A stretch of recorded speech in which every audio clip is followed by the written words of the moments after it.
Bonjour et bienvenue sur ma chaîne de médecine et santé naturelle où je parle de différents sujets euh, sur le pourtour de la santé, sur les traitements, la physiologie, etc.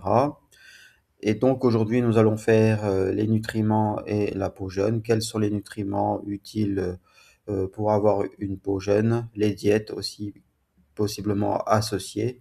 Et pour cela, je me base sur un article qui est paru en 2021 de Clinics in Dermatology qui s'appelle Nutrition and Useful Skin de Sonal Muzambar et de Cataline Ferenzi. Et donc, à bientôt pour la prochaine diapositive.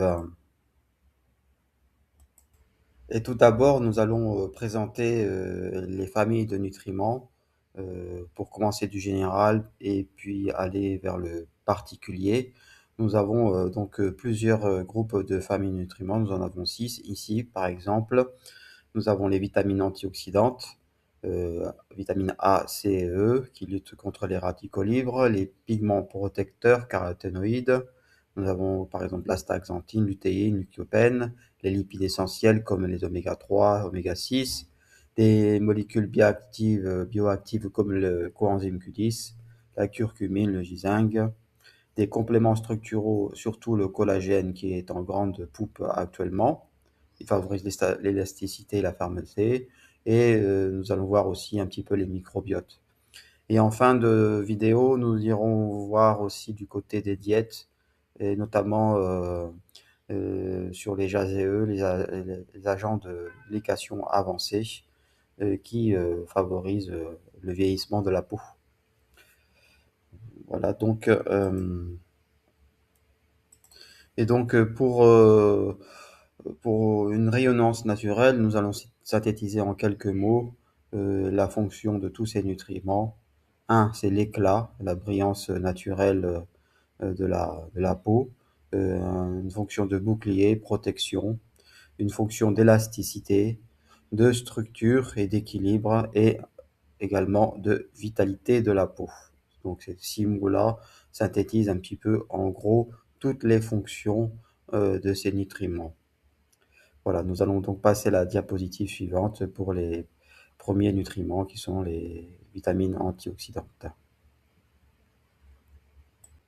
Alors pour arriver à une peau jeune, il y a plusieurs axes de réflexion ou thématiques. La première thématique, c'est de prendre des antioxydants. euh, et donc ces antioxydants, vous avez ici la liste, la vitamine C, E et les caroténoïdes, les polyphénols, les coenzymes Q10. Et donc ça, c'est la thématique de l'antioxydation, mais vous allez retrouver ces molécules dans les autres thématiques.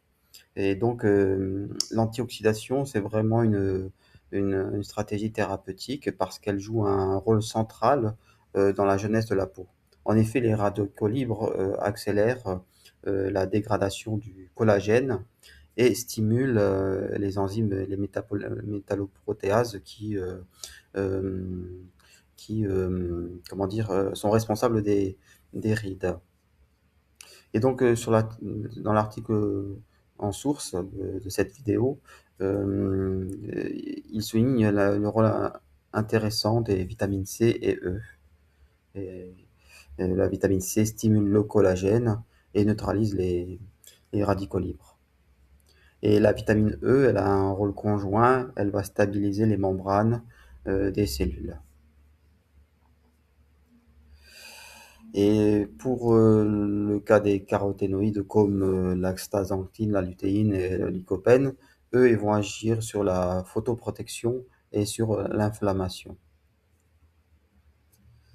Donc, en fait, bon, ensemble, ils vont agir sur le photovieillissement et l'élasticité.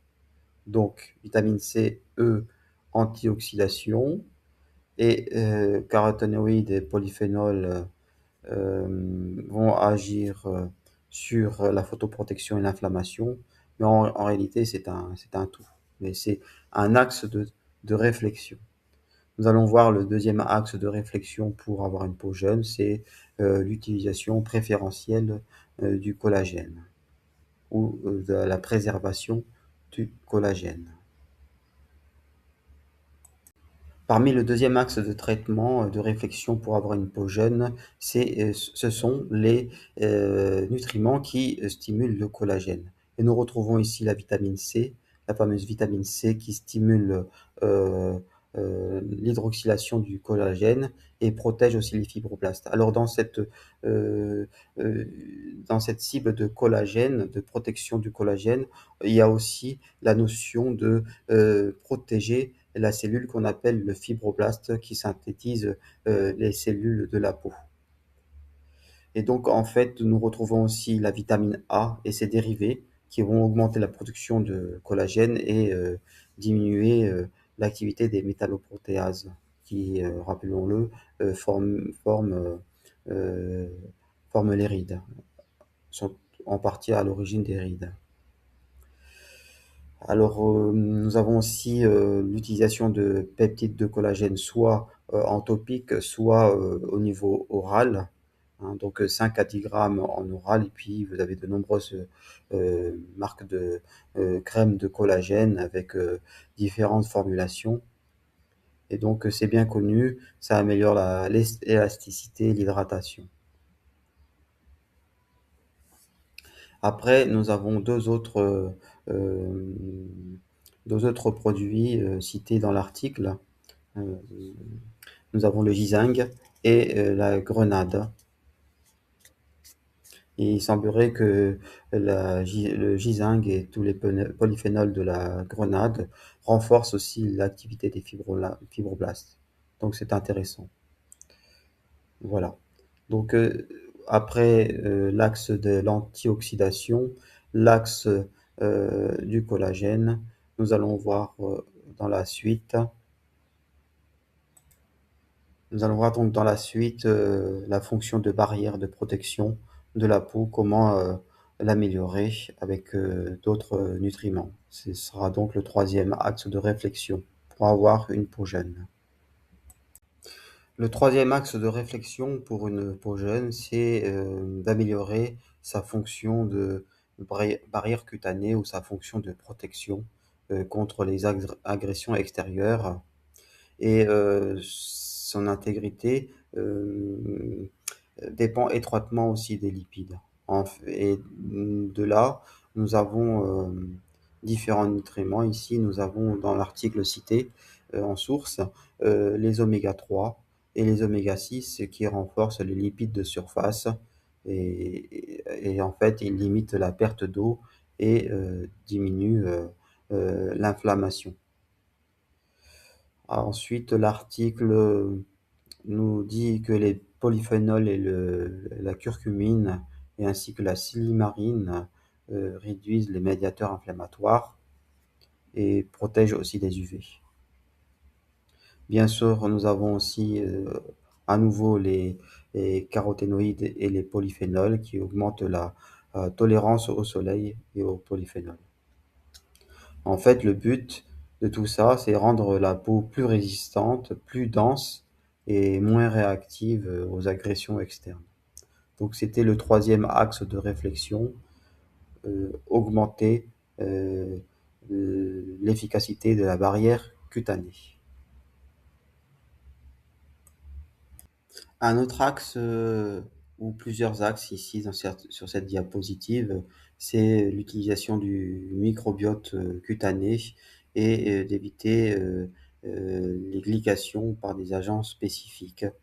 Alors au niveau des probiotiques, dans l'article, ils utilisent les lactobacilles et le mode privilégié selon l'article, c'est la voie orale.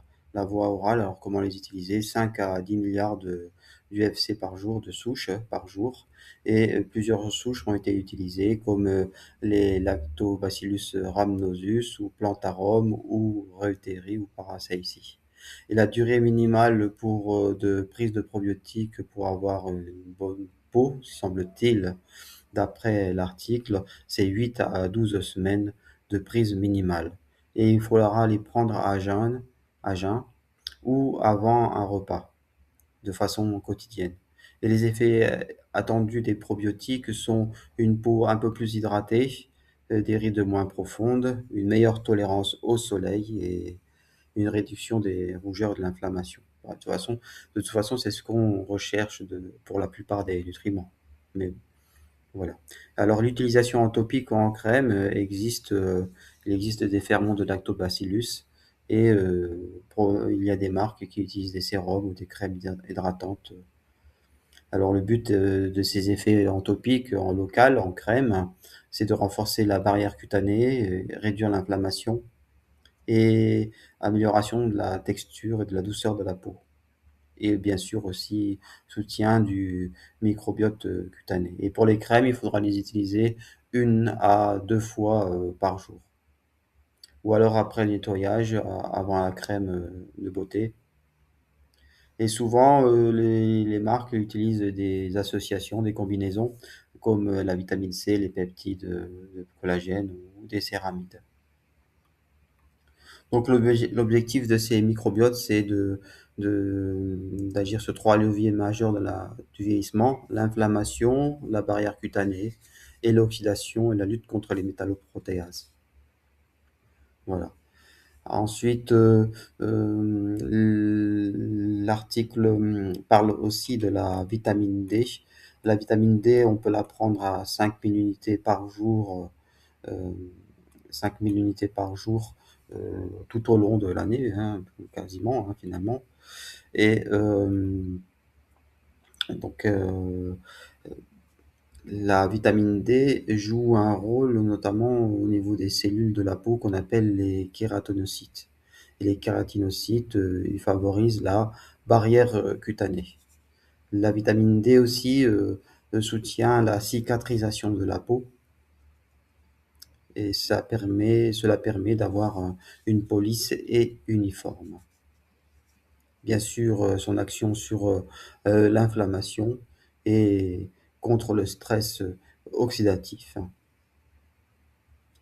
Et bien sûr, en maintenant la santé osseuse, car là, on le sait bien, la vitamine D a une action sur le métabolisme osseux. En maintenant la santé osseuse, elle préserve la structure du visage. Mais bon, là, c'est plus à long terme.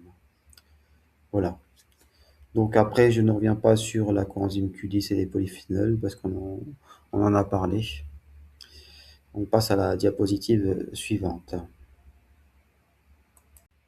Alors, un autre axe de réflexion aussi assez récent de ces 20 dernières années notamment, c'est la glycation et les diètes pour protéger la peau de la glycation, mais aussi de nombreuses maladies. Nous avons par exemple la diète hypotoxique du docteur Seignalé qui réduit notamment les agents de glycation pour de nombreuses maladies parce que ces agents de glycation ne, ne vont pas non plus seulement sur la peau, mais ils vont aussi sur les organes et aussi notamment par rapport notamment aux articulations. Et donc, et ces agents de glycation s'accumulent au fur et à mesure dans l'organisme et c'est difficile parfois de les enlever. Et le rein doit traiter aussi une partie de ceci. Alors, qu'est-ce que la glycation pour parler en 2 mots parce que c'est un sujet très vaste et très complet. Bah, c'est la réaction entre les sucres et les protéines et ça forme des agents de glycation assez avancés qu'on appelle les advanced de glycation. Et ces agents s'accumulent dans les tissus et notamment cela rigidifie le collagène. Et donc on aura une perte d'élasticité et des rides profondes. Tout ça, c'est accéléré par des diètes industrielles, les excès de sucre et surtout la cuisson haute température. Notamment dans la diète hypotoxique de Seignalé, on conseille des cuissons à basse température pour éviter la glycation des molécules. Donc passons à la diapositive suivante. Alors rapidement, pour terminer, pour pas faire une vidéo trop longue, sur cette stratégie anti-glycation, nous avons plusieurs molécules. Nous retrouvons à nouveau les polyphénols, les curcuma, la cannelle, le clou de girofle, la vitamine C et l'acide alpha-lipoïque. Donc, vous pouvez utiliser ces différentes molécules euh, pour envisager une stratégie anti-glycation finalement. Diapositive suivante. Et pour terminer cette vidéo, nous avons les diètes recommandées pour éviter la glycation. Nous avions parlé déjà de la diète cénalée, la diète sans gluten et sans lait pour réduire la glycation, mais il y en a beaucoup d'autres. Par exemple, une diète pauvre en glucides pour limiter les pics de glucose. Le régime méditerranéen très bien connu qui est riche en polyphénol et faible en sucre ajouté rapide. Vous avez aussi le jeûne intermittent qui réduit la charge des produits de glycation. Vous avez aussi des diètes anti-inflammatoires avec une richesse en oméga 3, en légumes et en épices antioxydantes. Et puis la low age diet, comme nous l'avions dit, les cuissons à vapeur douce à 30 degrés, 40 degrés, pour éviter l'accumulation des produits de glycation dans la nourriture. En gros, il faut éviter les sucres en excès et les nourritures industrielles, car c'est autant de charges, autant de toxines, autant d'agents de glycation que le corps doit traiter. Et en plus, ces agents de glycation s'accumulent au fur et à mesure dans les différents organes du corps. Voilà, j'espère que cette vidéo vous aura plu, qu'elle n'est pas trop longue. C'était donc le docteur Carlos Polo pour les différentes stratégies pour la nutrition de la peau jeune. Il y a beaucoup de choses à dire là-dessus, mais c'était une revue globale et, que je partage et je me base pour ceci sur la source dite euh, en début de vidéo. Merci, à bientôt.